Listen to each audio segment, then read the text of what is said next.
Eh, Perfecto.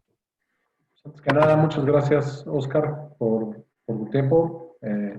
Para los que están aquí participando, Oscar es buen amigo mío.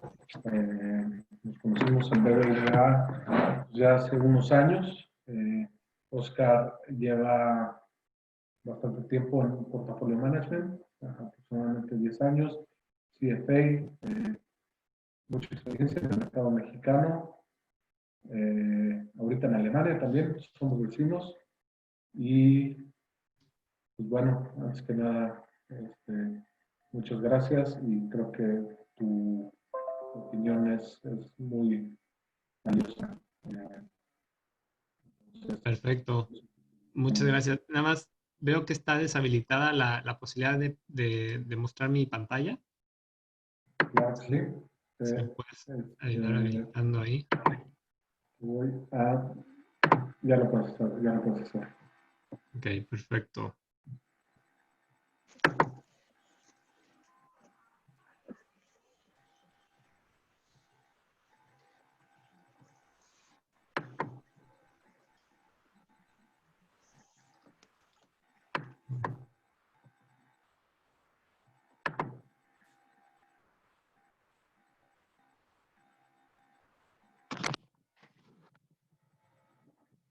Porque tengo que ajustar aquí algo. Parte de...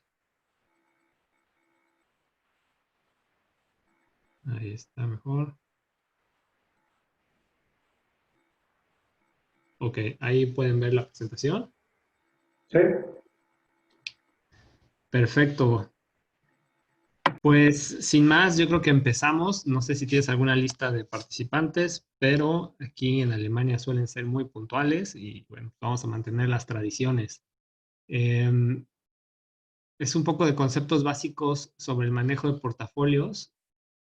Voy a tener aquí, a tratar de tener aquí el chat abierto en caso de alguna pregunta. Vamos a acomodar un poquito. Chat. Bueno, creo que no. Entonces, ahí Juanjo, si me puedes ir ayudando si hay alguna pregunta, porque no puedo ver mi chat.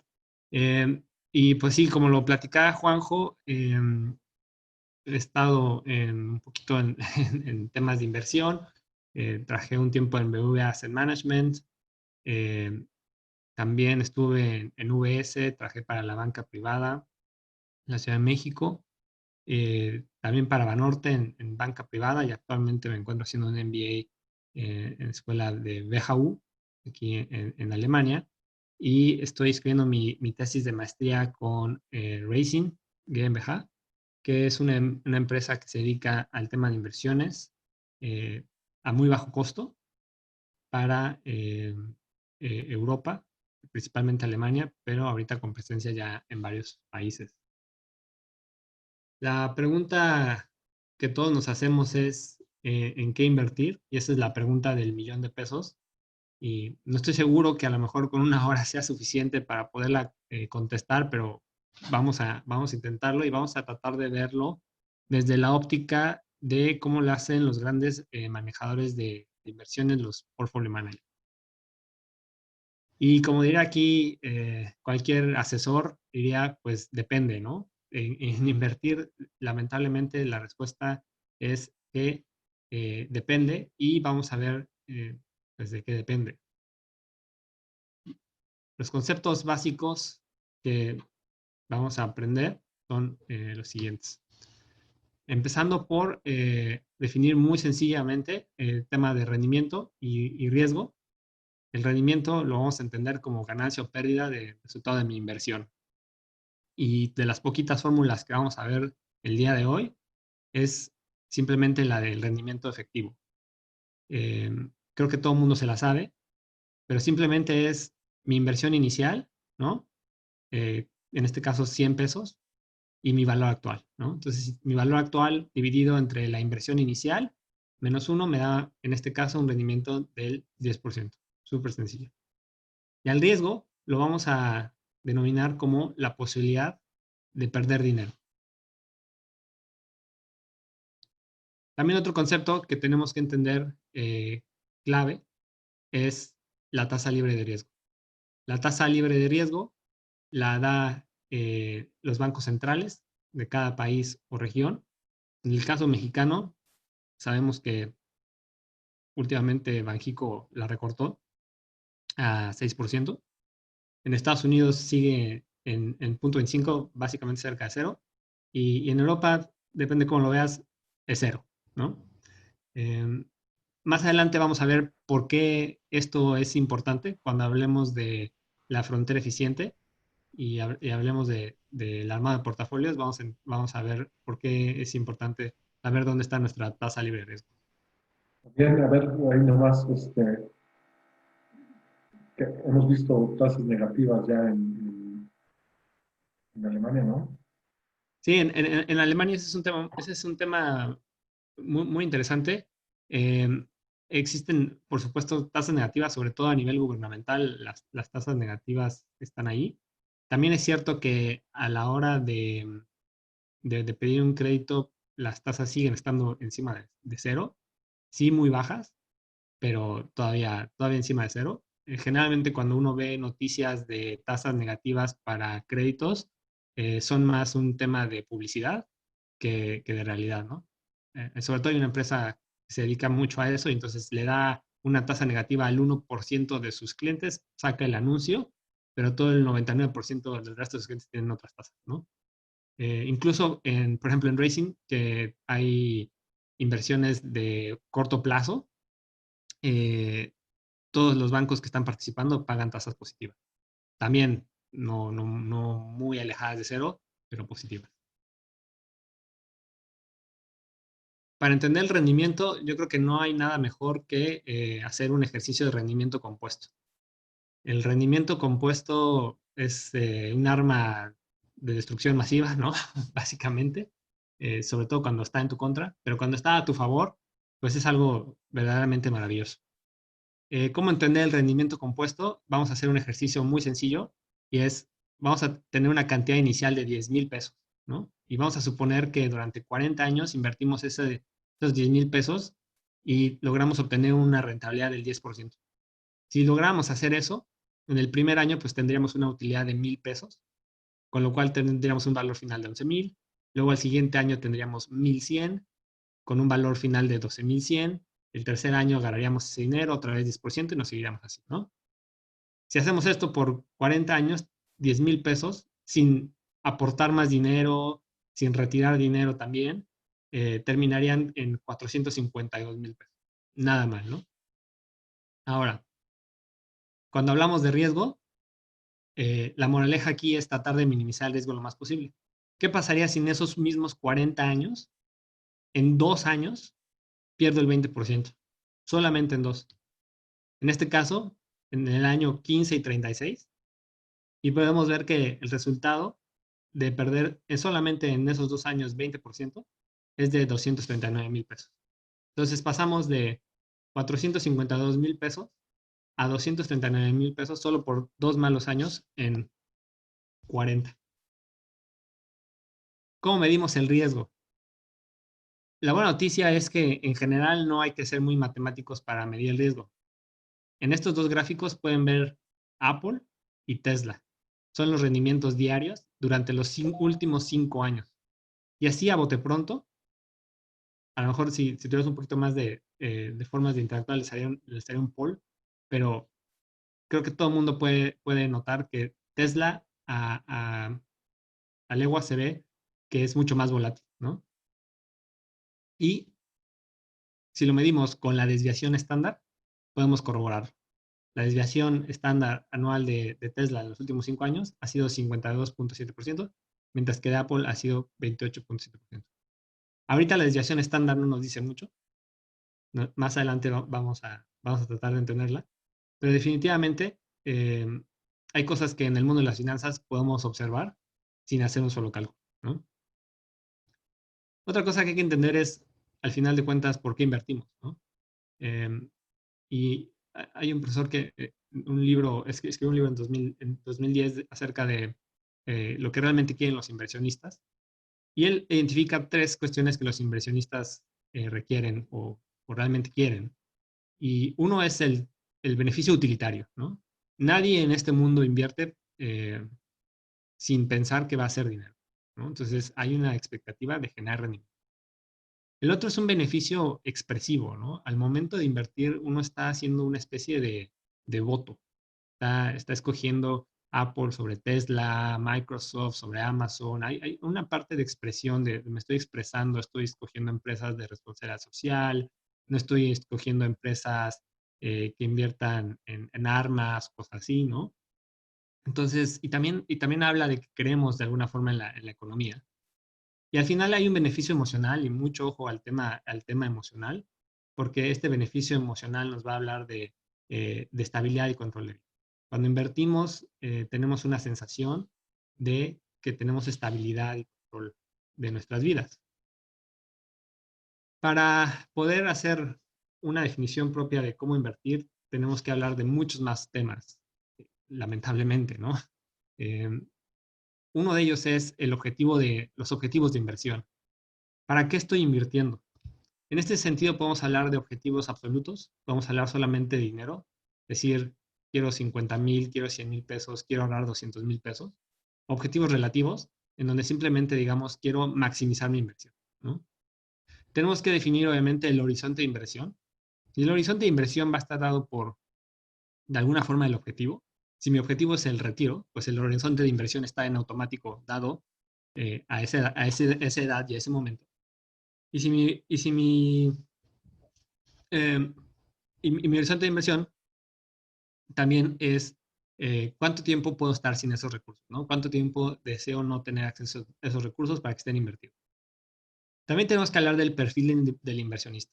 Y este es uno de los puntos clave y uno de los temas a los cuales las finanzas en general han volteado últimamente a ver con mayor atención, porque anteriormente no se hacía con tanto análisis. Y para perfilar a un cliente hay que entender las capacidades que tiene de tolerar riesgos.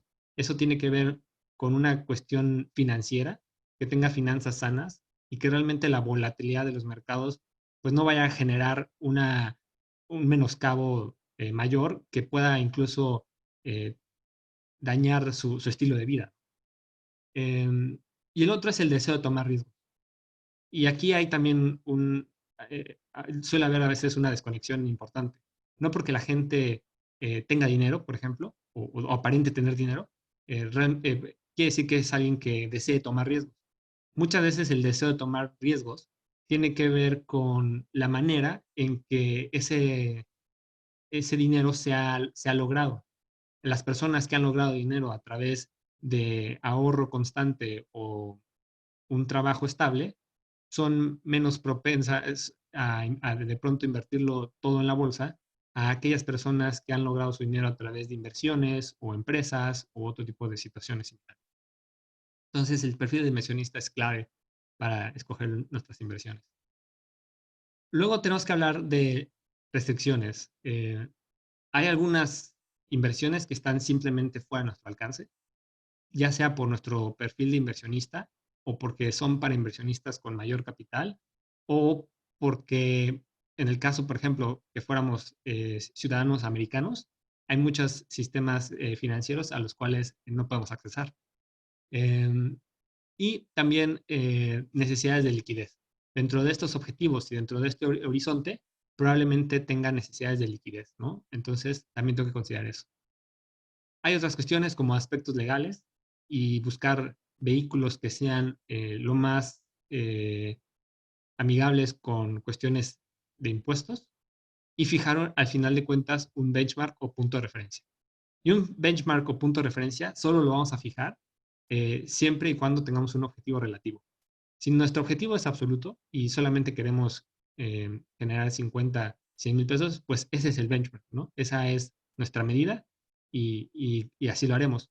Pero en el momento en donde tengamos un objetivo de inversión relativo, pues tenemos que ponerle un poco de orden.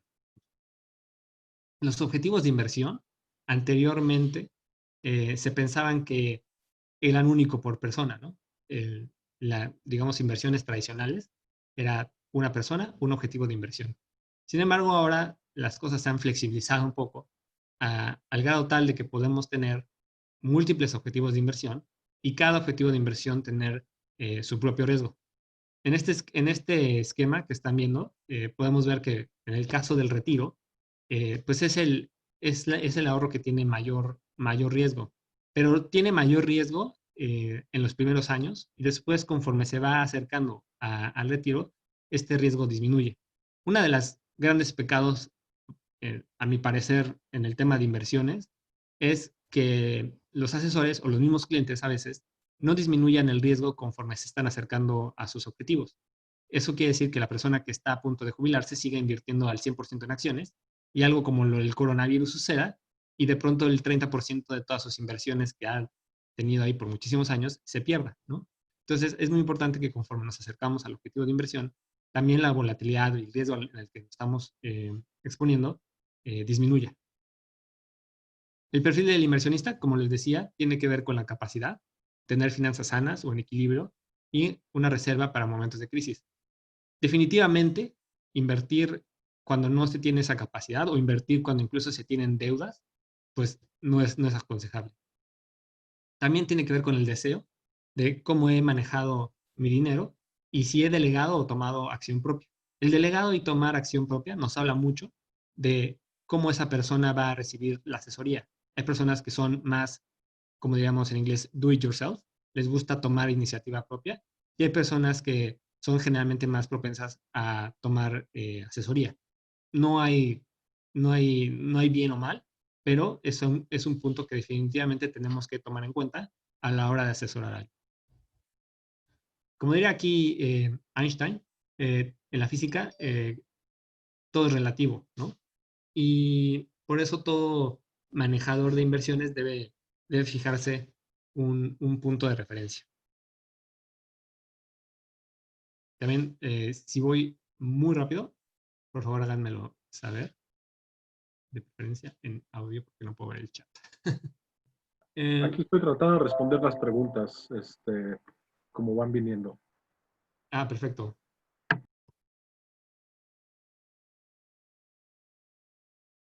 Perfecto. Bueno, entonces me sigo aquí, todo bien. Ese riesgo podría ser la inflación. A ver, vamos a ver algunos. Behavioral Economics, correcto.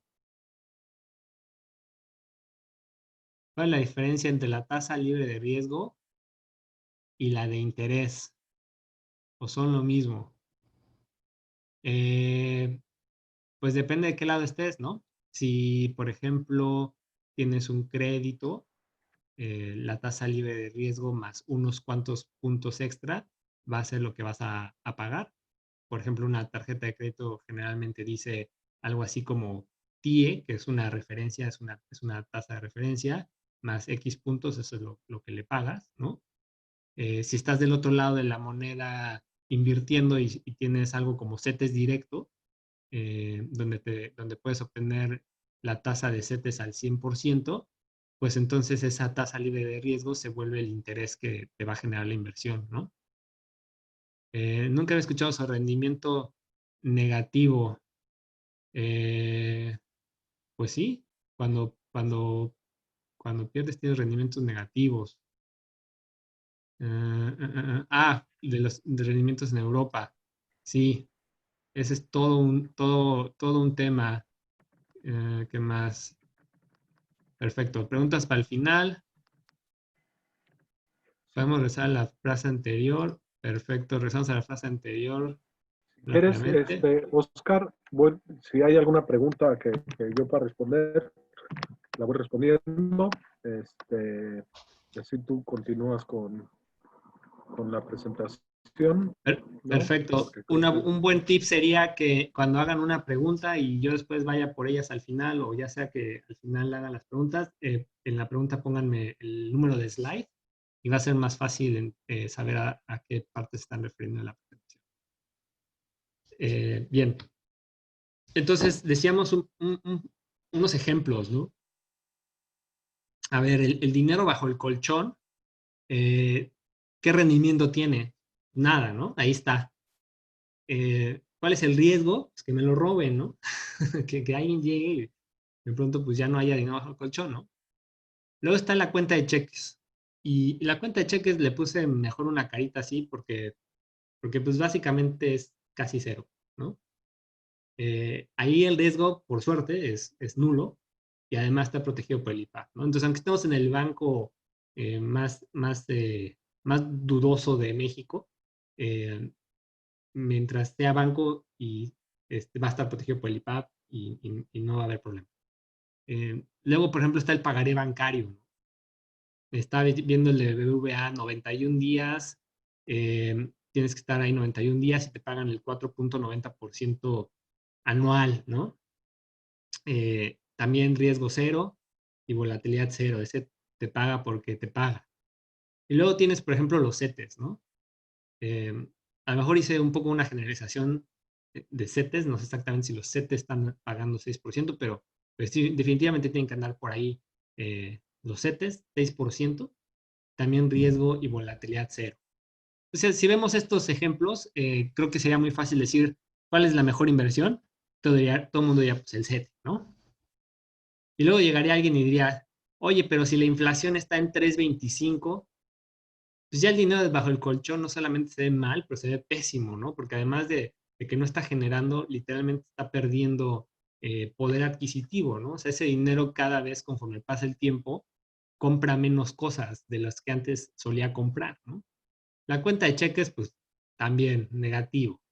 El pagaré bancario, pues ahí se medio se salva y todavía genera una tasa, como le llamamos real, ¿no? Cuando la tasa está encima de la inflación de una tasa real.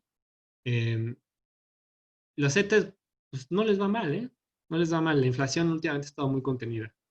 Pero también llegaría alguien y nos diría, oye, pues el tipo de cambio se acaba de depreciar 27% en 2 meses, ¿no? O sea, ¿de qué te sirve estar con tus CETES al 6% si en dólares eh, tu, tu peso, tu peso cayó 27%, ¿no? Y bueno, hay muchas cosas de lo que diríamos sería, bueno, realmente como, creo que quién fue el Legarreta, ¿no? Diría, pues, que el tipo de cambio no nos afecta. De cierta forma, eh, digamos que en el corto plazo no nos afecta pensando que nosotros ganamos o estando en México ganamos en pesos y consumimos en pesos. A largo plazo, por supuesto que nos afecta si las cosas al final de cuentas en un país netamente importador, eh, pues, pues se encarece, ¿no? Entonces, sí nos puede afectar. Y luego también nos faltaría el que diría, oye, pero Tesla eh, subió en unos meses el 385%, ¿no? Entonces, o sea, ya todo se ve mal, ¿no? Y aparte en dólares, entonces agregan el 27% de depreciación del tipo de cambio en pesos, pues pagó muchísimo, ¿no? Entonces, la conclusión obviamente que todos haríamos ahorita sería, pues tú invierte todo en Tesla y ya, ¿no? Pero luego veríamos un poco Tesla y diríamos, bueno, sí pagó el 385% de ese periodo, donde está la raya verde, y después también ajustó 52%, ¿no? Entonces, podemos ver que no es tan sencillo. Y tanto que vamos a ver que no es tan sencillo que vamos a armar un portafolio, ¿no? Vamos a ver cómo se vería un portafolio, porque al final este es un ejercicio de armar portafolios, y vamos a decir, oye, ¿qué pasaría si yo junto Tesla y Apple, ¿no? Aparte no tengo que explicar quién es Tesla, quién es Apple, ¿no? Todo el mundo, pero sabe quiénes son. Entonces, ¿qué es lo que haría un manejador de inversiones o qué es lo que haría un financiero para juntar estas dos acciones y saber cómo se comportaría, ¿no? Primero, la volatilidad, y esa ya la observamos, ¿no? Fue los gráficos que vimos al principio, y aquí están otra vez los numeritos, donde decimos que la volatilidad de Tesla, 52.7%, y de Apple, 28.7%. En ese mismo periodo, Tesla y Apple, 38.7% de rendimiento y 22.3%, ¿no? Estos rendimientos diarios y luego llevados de forma anual. El cálculo no importa. ¿Tienen una correlación? Tampoco me voy a detener ahí. Pero donde sí me voy a detener primero es en el rendimiento, ¿no? Tenemos un apuntador láser. ¿Ah? Entonces, el rendimiento de un portafolio en donde tengamos la mitad en Tesla, 50% en Tesla, aquí, 50% en Apple, sería, basándonos en los últimos 5 años, de 30.5%. ¿Cómo llegamos a ese número? Porque decimos el 50% multiplicado por el rendimiento de Tesla más el otro 50% multiplicado por el rendimiento de Apple, ¿no? Muy sencillo. Y luego la volatilidad, si hiciéramos lo mismo, estaríamos equivocados. Si dijéramos 50% del peso de Tesla por la volatilidad, acá, y el 50% por la volatilidad de Apple, no nos daría 34.3. De hecho, tengo que quitar el apuntador. Ahí está. Ese cálculo nos daría 40.7. Entonces, ¿por qué yo aquí estoy mostrando 34.3? El cálculo no se los voy a pasar porque no quiero que tengan pesadillas. Pero pues hubo un señor que se ganó un premio Nobel por sacar esa formulita, ¿no? Y lo que hay que entender de esa formulita es que siempre que haya una correlación aquí, ¿no? Que no sea de 1, ¿y a qué me refiero con una correlación de 1? Que cuando Tesla sube, Apple sube, en la misma magnitud, 1%, 1%. Tesla baja, Apple baja, 1%, 1%. Mientras no sea una relación así 1 a 1, siempre va a haber un beneficio de diversificación. Quiere decir que la volatilidad de poner estas dos acciones en un portafolio va a ser menor que la volatilidad sumada, vamos a decirlo, ponderada por los pesos de cada activo, ¿no? Ahora, no nos vamos a detener ahí, ¿no? Como tenemos Excel y tenemos herramientas modernas de cálculo, pues podemos decir, oye, pues, ¿qué pasaría con todos los posibles escenarios que me puedo yo armar de portafolios de Tesla y Apple? 0% Tesla, 100% Apple. 1% Tesla, 99% Apple. Y así hasta llegar hasta el otro lado, en donde tengo 100% Tesla y 0% Apple. En estos casos, como pueden ver, pues este portafolio 0% Tesla, 100% Apple, no es nada más que eso, ¿no? Un portafolio 100% Apple. No es técnicamente un portafolio, es los estadísticos de Apple, aquí 28.7 y 52.7 para el caso de 100% Tesla. Pero todos los demás sí son portafolios de un poquito de otro, y un poquito de uno y un poquito de otro, ¿no? Hacemos eso, sacamos la volatilidad, sacamos el rendimiento y nos da este gráfico. Y este gráfico lo van a ver en todos lados, es, digamos, la frontera eficiente de posibles combinaciones de estos dos activos, ¿no? Y aquí hay varias cosas que decir. Podríamos hablar casi 2 horas, 3 horas solo de este gráfico, ¿no? Hay muchísimas cosas que se pueden decir de este gráfico. Pero en aras de ser súper breves con los tiempos, bueno, podemos ver es que hay un portafolio que debe estar por aquí, donde está vamos a ver al láser. Hay un portafolio que debe estar por aquí, que es el portafolio de mínima volatilidad. Y es lo menos que, no importa cómo juntemos Apple, Tesla, no importa qué proporciones hagamos, no vamos a encontrar un portafolio que sea menos volátil, ¿no? Y luego podemos ver que el rendimiento va aumentando con la volatilidad. Entonces, aquí queda perfectamente ejemplificado que a mayor riesgo, ¿no? En la escala de la volatilidad, mayor rendimiento, ¿no? Ahí está. Todo el mundo lo dice, pero ahí está el gráfico. También podemos decir, por ejemplo, que debajo de este puntito del portafolio de mínima volatilidad, todos los portafolios que están para abajo son portafolios ineficientes, diríamos, ¿no? ¿Y por qué decimos que son ineficientes? Porque si ustedes se fijan, por ejemplo, en este portafolio de esta puntita de aquí, tendría una volatilidad más o menos de, ¿qué les gusta? 28, con un rendimiento de, vamos a ponerle 22, ¿no? Pero resulta que para esa misma volatilidad hay un portafolio superior, que está aquí arriba, que tiene exactamente la misma volatilidad, pero mayor rendimiento. Cualquier inversionista eh, en sus cabales escogería el portafolio de arriba, ¿no?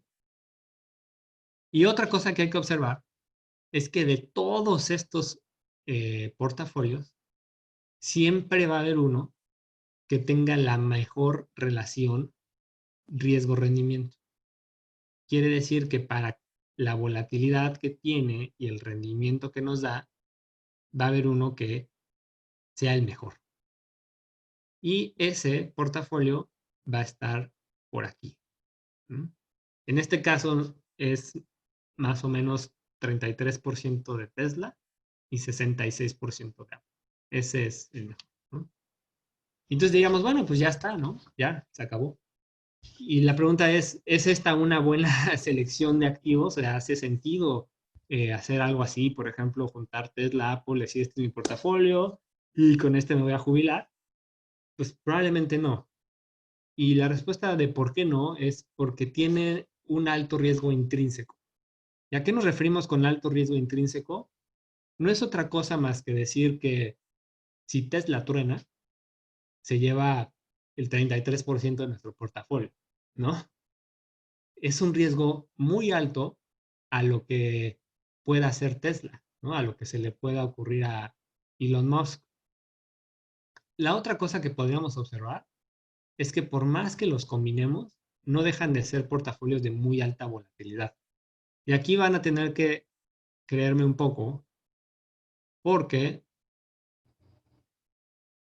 esta rayita amarilla que está acá es más o menos el rango de portafolios que se suelen ofrecer a los clientes en bancas privadas, en bancas comerciales, en la que ustedes me digan, no importa la geografía, lo que más he llegado a ver es 26% de volatilidad para los clientes más agresivos.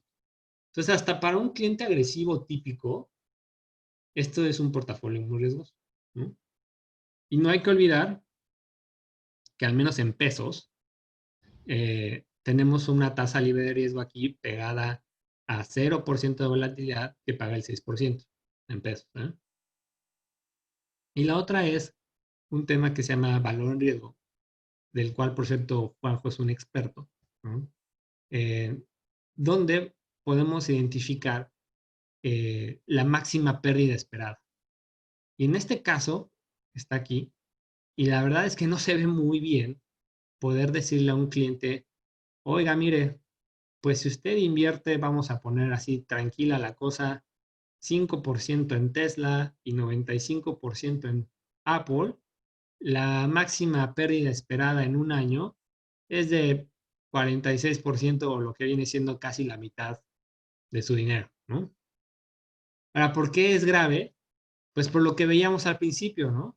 Solamente 2 años de un resultado así ya te pueden generar una pérdida impresionante en un horizonte de inversión muy largo.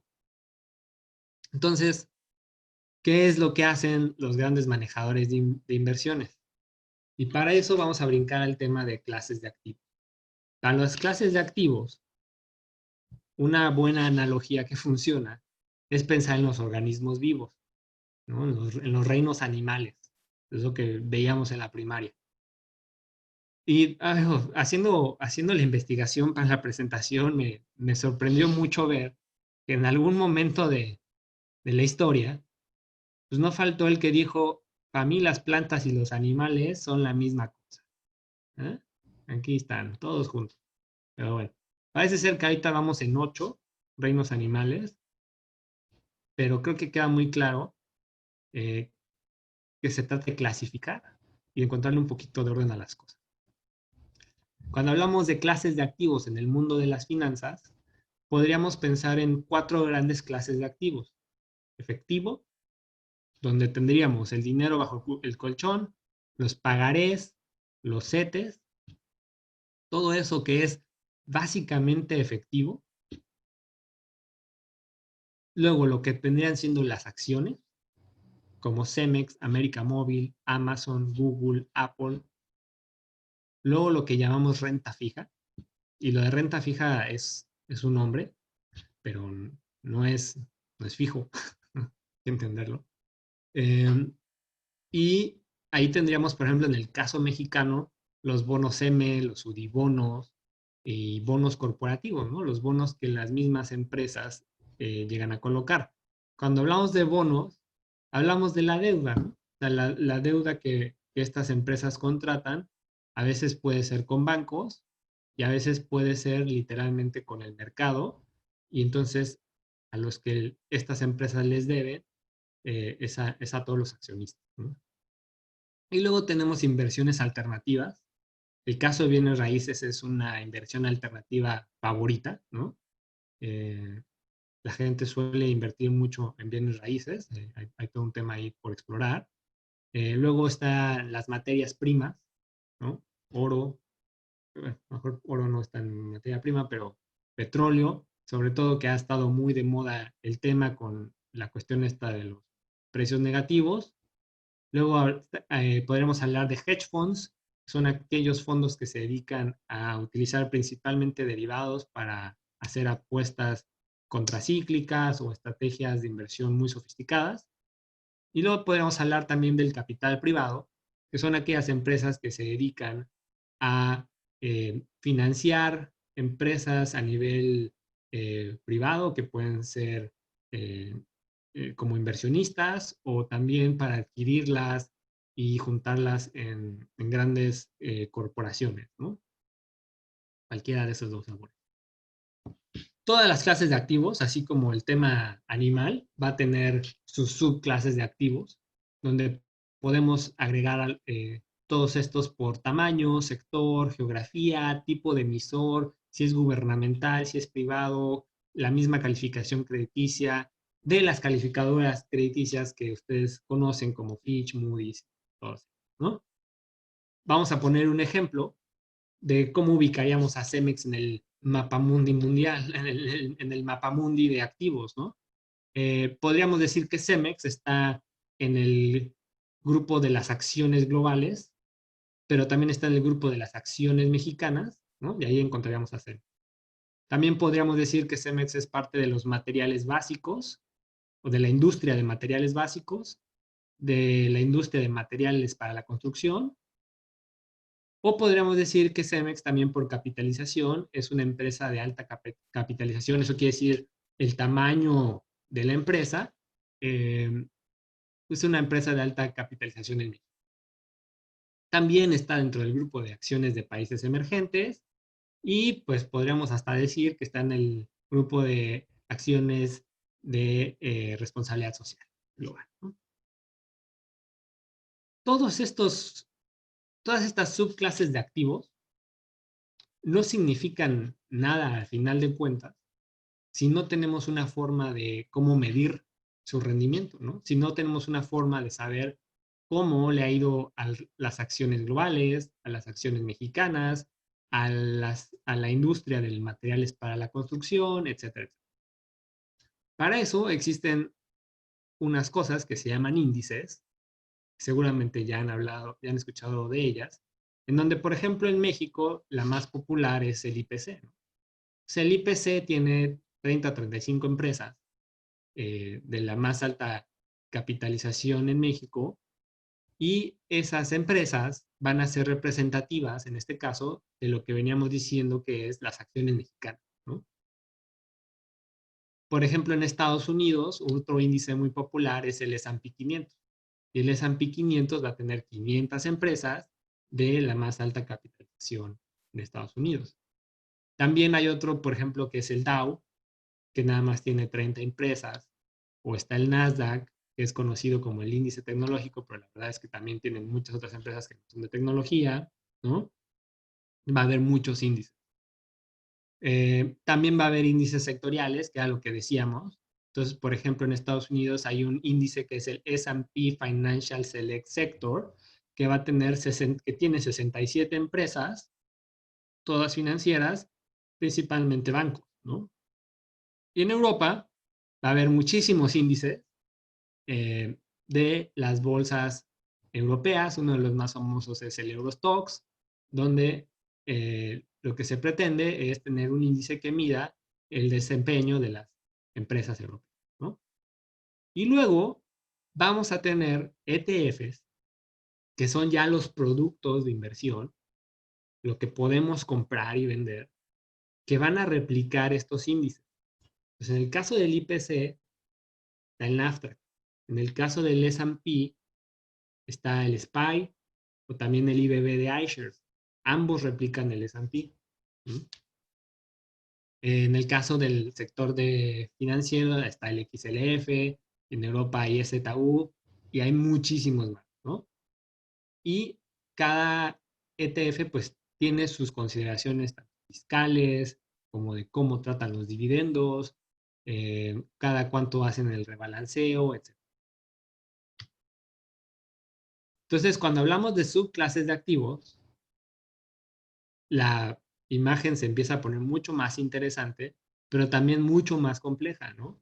Porque aquí como BlackRock tiene en una de sus láminas para inversionistas, eh, el rendimiento pues va a variar mucho entre estas clases de activos. Por ejemplo, de peor, en este lado, de peor a mejor, del año 2000 al año 2019, podemos ver que casi la única constante es que el efectivo generalmente está abajo, excepto en los años de crisis, ¿no? Entonces, en el año 2008, por ejemplo, estar en efectivo fue la segunda mejor opción antes de estar en renta fija. Y otro año similar fue también durante las crisis de 2001 y 2002, donde nuevamente el efectivo y la renta fija fue la mejor opción, pero después vemos un poquito más de variabilidad en todos los diferentes clases de activos. Tenemos eh, alta capitalización, portafolios que pagan muchos dividendos, de mediana, de muy baja capitalización, etcétera. Hay muchas formas de repartir el pie de acción. Entonces, ¿cómo escoger inversiones? ¿Cómo le hacen los grandes manejadores de inversiones? Primero, seleccionan clases de activos que sean mutuamente excluyentes, ¿no? ¿Y por qué me digo que mutuamente excluyentes?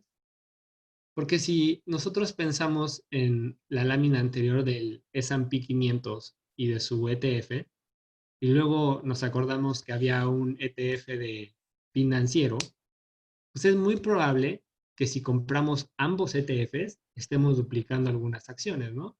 Acciones que están en el sector financiero también son parte de el ETF del S&P 500, ¿no? Entonces, cuando escogemos clases de activos, lo que tratamos de hacer es que sean excluyentes, que no estemos duplicando activos.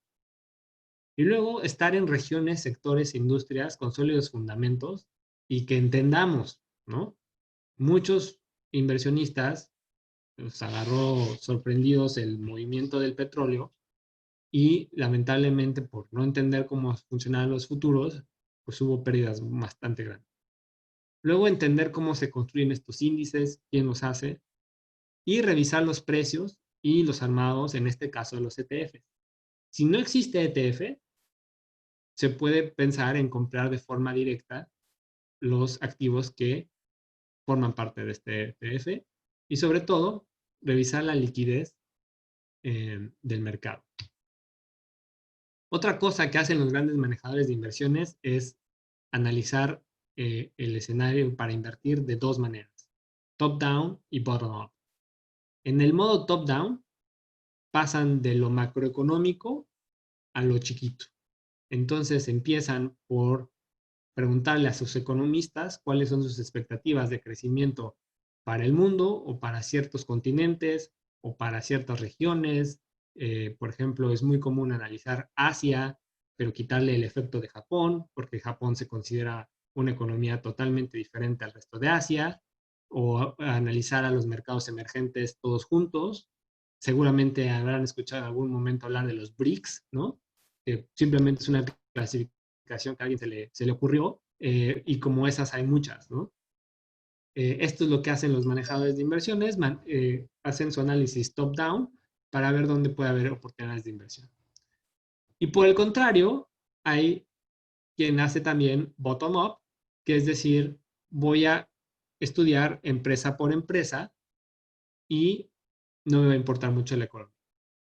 Y también hace sentido si pensamos, por ejemplo, en lo que es Apple en un contexto en Estados Unidos, ¿no? A lo mejor Apple es tan grande, tan diverso, que lo que haga la economía americana a lo mejor no tiene tanta repercusión en Apple, eh, porque es una empresa que ya vende en China y vende en muchas regiones, entonces no se puede analizar simplemente por lo que haga el país donde esté en su sede, ¿no?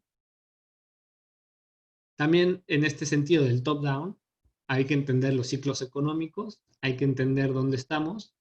No es tema de esta sesión, pero pues probablemente estemos en un punto aquí recesivo que nos puede llevar a una depresión, pero pues como todos los ciclos económicos, eh, hay subidas y bajadas, ¿no? Para seleccionar acciones, para la parte del bottom-up, ¿no? Primero invertir en empresas públicas, digo, si es un manejador de inversiones, un fondo de inversión, esto es de cajón, seguro va a ser así, pero si se tratase de nosotros, eh, entre invertir nuestro dinero en una startup y una empresa pública, pues puede ser muy atractivo pensar en una startup, en una empresa que está arrancando en una nueva, en un nuevo desarrollo, porque puede haber grandes ganancias, pero también los riesgos claramente son enormes. ¿Y a qué me refiero? Con que una empresa pública va a tener que pasar por muchos controles ante el regulador, lo cual no exime de que existan eh, fraudes y cosas así. Sabemos de Enron y de muchas otras empresas que han caído en este tipo de temas, pero en general, justo por estos temas, se ha hecho cada vez mucho más control sobre las empresas, ¿no? Entonces, invertir en empresas públicas porque van a tender a ser más transparentes y al ser nosotros accionistas de esas empresas, vamos a tener voz y voto en sus decisiones. A lo mejor como inversionistas minoritarios, en donde no vamos a tener el 20% o el 10% de una acción, pues nuestros votos no valdrán mucho, pero bueno, en general, mientras que hay una buena dispersión del ownership de estas empresas, del control, pues se puede pensar que el CEO y todo el management va a velar más por los intereses de los accionistas que por los suyos, ¿no?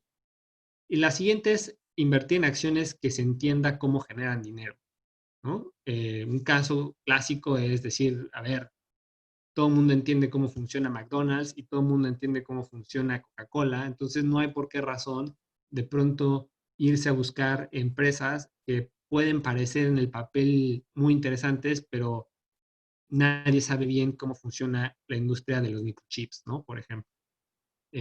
La otra cuestión es invertir a un precio razonable, ¿no? Una buena empresa no va a ser una buena inversión si entramos a un precio muy caro. Y para esto hay que, es otro tema muy grande y ver valuaciones y comparar, ¿no? Sobre todo. Y yo creo que lo más importante de la escuela de Warren Buffett, uno de los más grandes inversionistas, es invertir en un negocio en el que se pueda estar toda la vida. No hay que pensar en las acciones como algo que sea pasajero, sino como algo que realmente podamos estar ahí por mucho, mucho tiempo. Eh, Casi terminamos. Espero dejar 5 buenos minutos para preguntas y respuestas. Y de todas formas tenemos un poco más de tiempo.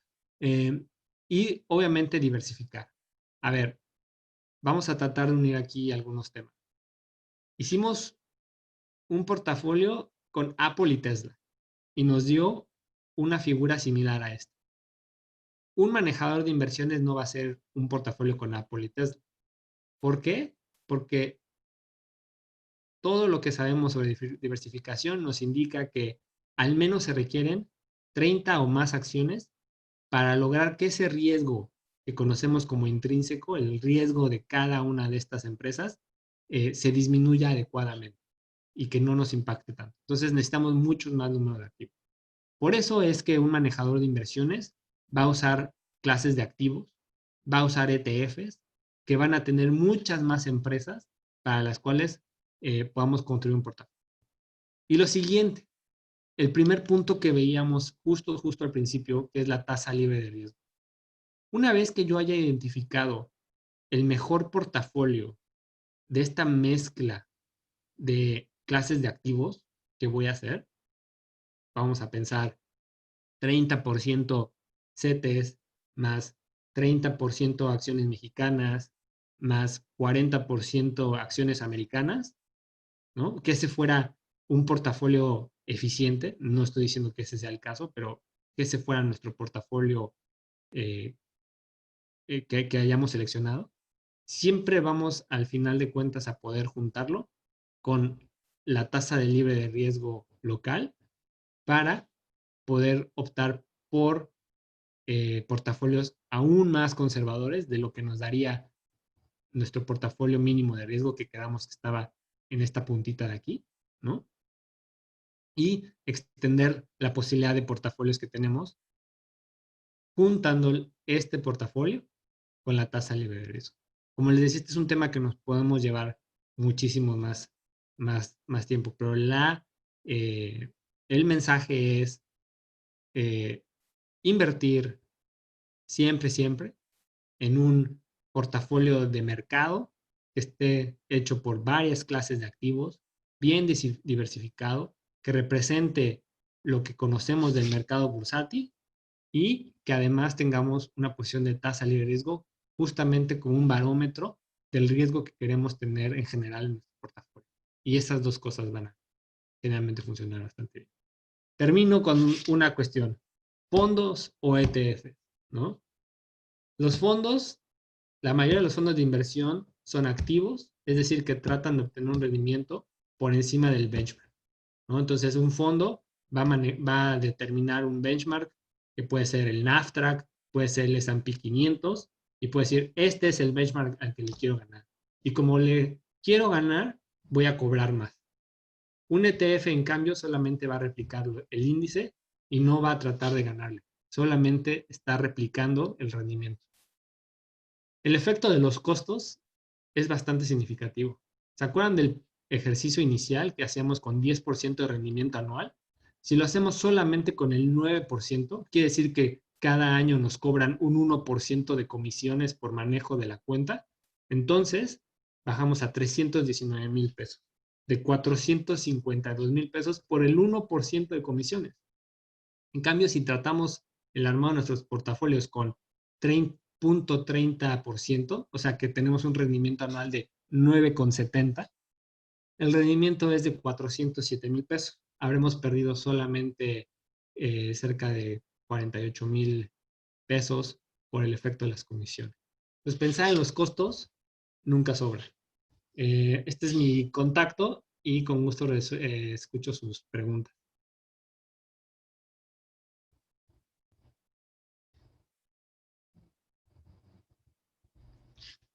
Si quieres te las filtro. Oscar, Es que tuviéramos preguntas. si tenemos preguntas en específico de algunos slides, te los voy pasando, ¿ok? Vamos a Contesté ver las demás, acá. pero cuando hablaban de un slide en específico, dice, en el slide 17, ¿cómo se generan los ajustes y por qué?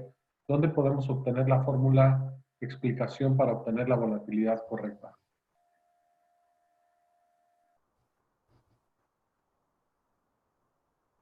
¿Cómo se generan los ajustes y por qué la fórmula es la del VAR?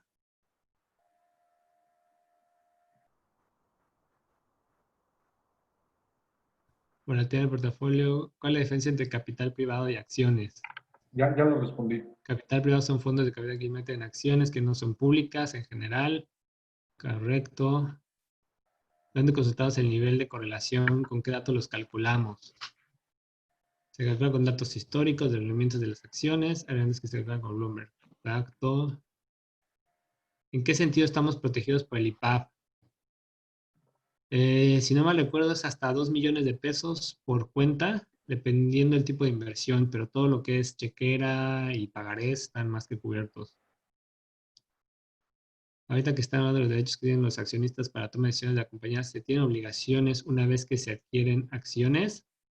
No, no se adquieren obligaciones porque la forma de la forma de armar empresas en corporación hace que los accionistas tengan riesgos limitados, ¿no? Entonces, tu, tu riesgo es hasta el valor de tus acciones. Sí, lo que El digo es que IPAP es un seguro que los bancos pagan al gobierno para que en caso de quiebre el banco, entonces los costos de los fondos suelen ser superiores a los ETFs. Sí, sí, y por mucho. Mi mayor duda con portafolios es, una vez que tengo el porcentaje de acciones que maximiza el rendimiento, ¿cómo lo uno a una estrategia de compra y venta de acciones e identificar el mejor momento en que el portafolio me permita obtener el rendimiento esperado? Ok, esta es una gran pregunta eh, y hay que contestarla yo creo por dos partes. Una es, el mejor momento no existe. Siempre, siempre va a ser el mejor momento. En general, cuando piensas en un portafolio que está invertido a 40 años y sobre el cual vas a estar constantemente ahorrando. Entonces, salvo que pensemos en un escenario donde vas a poner el día de hoy 10,000 pesos y ya de ahí jamás los vas a volver a tocar, o sea, a lo mejor tratarías de ser un poco cuidadoso de en qué momento haces eso. Pero en general, vamos a pensar que en esos 40 años vas a estar ahorrando y ahorrando y ahorrando. Entonces, va a ser un promedio a través de los años. Entonces, no hay un tiempo, pero sí es muy importante la constancia. Eh, luego, este portafolio, este portafolio no debería de ser revisado con demasiada frecuencia. Hay todo un tema sobre cómo la frontera eficiente puede ser inestable a ciertos parámetros y hay muchas técnicas para tratar de que la frontera eficiente pueda ser más estable, las cuales incluyen temas como Monte Carlo o en general hacer simulaciones o desagregar los índices y hacerlo al revés, etcétera. Pero en general lo que puedes usar es un modelo como lo hace VS, en donde tienes un portafolio estratégico, el Strategic Asset Allocation, que generalmente no revisas más allá de cada 5 años, y un portafolio táctico, vamos a decir 10%, 5% del portafolio, en donde puedes hacer pequeñas entradas y salidas en los mercados según veas oportunidades. Pero en general, el otro 90% debería de estar bien clarito con una estrategia y sin mayores movimientos. Yo creo que el riesgo más grande de los inversionistas es perderse de los mejores días del mercado. Por ahí había una estadística de si te pierdes en un año de los mejores 5 días del mercado, creo que perdías como el 70% del rendimiento del año. Entonces, ese timing, aunque es muy, pues muy interesante y sin duda puede ser satisfactorio si te funciona y muy frustrante si no, eh, está bien, es un componente, pero el grueso de tus activos tendría que estar ahí a largo plazo. Si mi horizonte de inversión es hasta mi edad de retiro, ¿podría ser conveniente dejar todo ese plazo en un ETF? Sí, pero hay que estar vigilando ese ETF para que cuando estés cercano a tu retiro, eh, vamos a decirlo 2, 3 años antes, vayas reduciendo la exposición a ese ETF. Porque lo peor que te podría pasar, Pepe, es que el día que te vas a retirar, anuncien lo del coronavirus, versión 2 y ahí vaya el 30% de tus activos.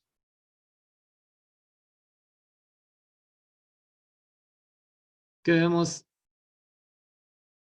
en Twitter? En tu Twitter has hablado mucho de sortear acciones. ¿En mi Twitter o en el de Juanjo? Este, Supongo que es el tuyo, ¿eh? supongo que es en el mío. Ah, bueno, pues en el mío, yo ahí tengo mis posiciones de inversiones actuales. Eh, yo tengo una posición justamente de largo plazo. He aprovechado el coronavirus para aumentar posiciones y tengo un pequeño porcentaje con el cual estoy entrando y saliendo al mercado. Eh, lo que yo opine en general sobre si ahorita creo que que puede haber un ajuste del mercado, la verdad debería de tratarse como anecdótico, ¿no? Eh, puede ser, veamos un ajuste de 10-20% y sea una buena oportunidad. Puede ser que no, de pronto hay una vacuna por ahí en el mercado que salve todo. Lo importante aquí es definir para qué está cada dinero, ¿no? Y definitivamente, a diferencia, creo yo, de mucha gente que de pronto publica en Twitter, eh, nunca se trata de unos y ceros, de todo o nada, ¿no? De pronto yo veo gente que apuesta todo en irse en corto y todo su portafolio está en corto, ¿no? Y pues ves una volatilidad siempre. Y así es como has leído últimamente mucha gente que pues ha publicado rendimientos de miedo, ¿no? Y a veces también buenos, pero eso a mí me parece más azar que cualquier otra cosa. Sí, no, no, la bolsa de mercado, ¿Qué debemos de saber antes de abrir una cuenta de ahorro al ser principiante si quieren empezar con algo menos riesgoso que algún otro tipo de inversión? Mi recomendación número uno y mi recomendación sobre todo a familiares y amigos, siempre, siempre es empezar con deuda y con CETES directo. Es una plataforma muy amigable, muy tranquila, te permite ahorrar fácilmente y sobre todo barata. Y una vez que tu capital tenga un tamaño, vamos a decirlo, más susceptible de estar en mercados de capitales, pues hay muchas alternativas.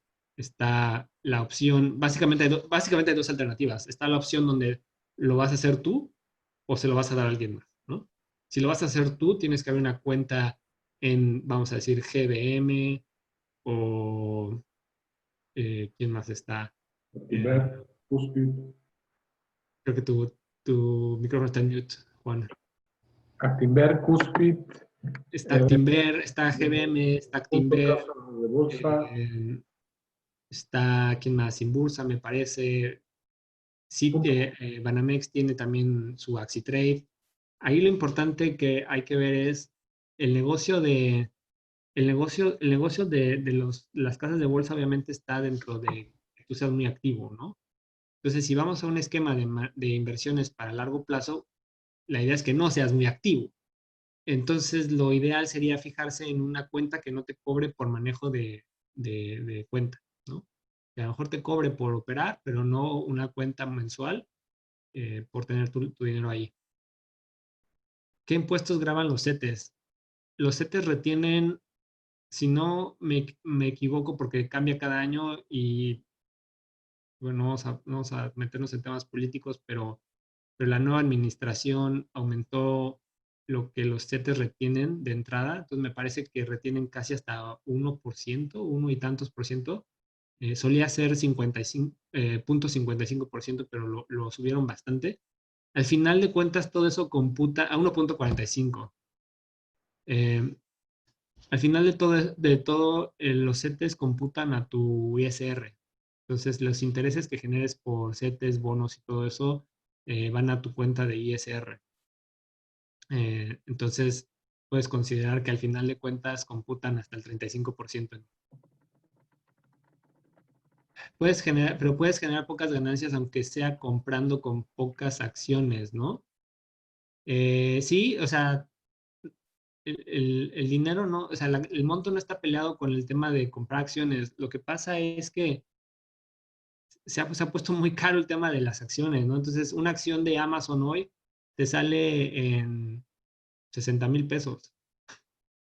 Entonces, tu universo de inversión se reduce bastante y básicamente te ves relegado a ETFs, que no es además mala noticia, ¿no? Eh, estar participando como principiante por ahora solamente en ETFs me parece bien. Ta, ta, ta, ta, ta.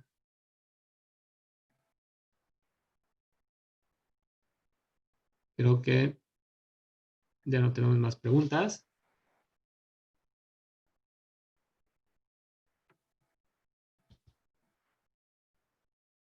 Pues, Tenemos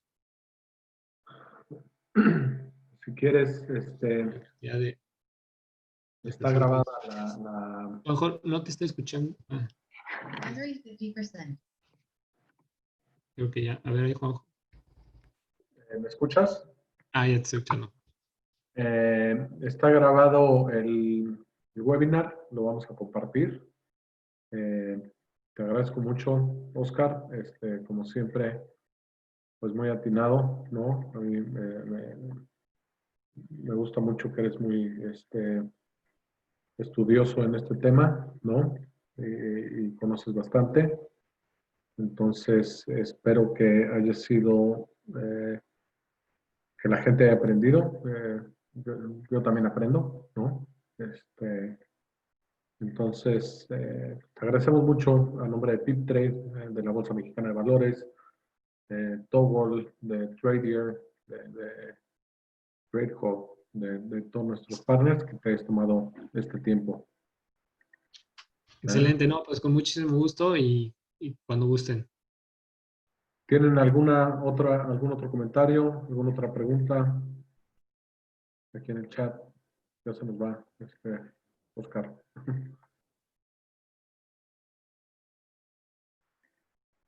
¿Todo en orden? Mira, estuvo excelente, muy interesante la reunión, provechoso, solo agradecerte. Gracias. Plataformas para invertir que recomiendes. Este, yo no me gusta el tema de recomendar. Te puedo decir lo que yo utilizo. Por un lado, en México, GBM Home Broker y luego Interactive Brokers, creo que lo hace bien. Tiene baja comisiones Interactive Brokers. GBM, GBM Home Broker, perdón. Trader, ¿cómo no? Sí, exacto. Este, hay un tema, yo creo que casi cualquier casa de bolsa en México vale la pena.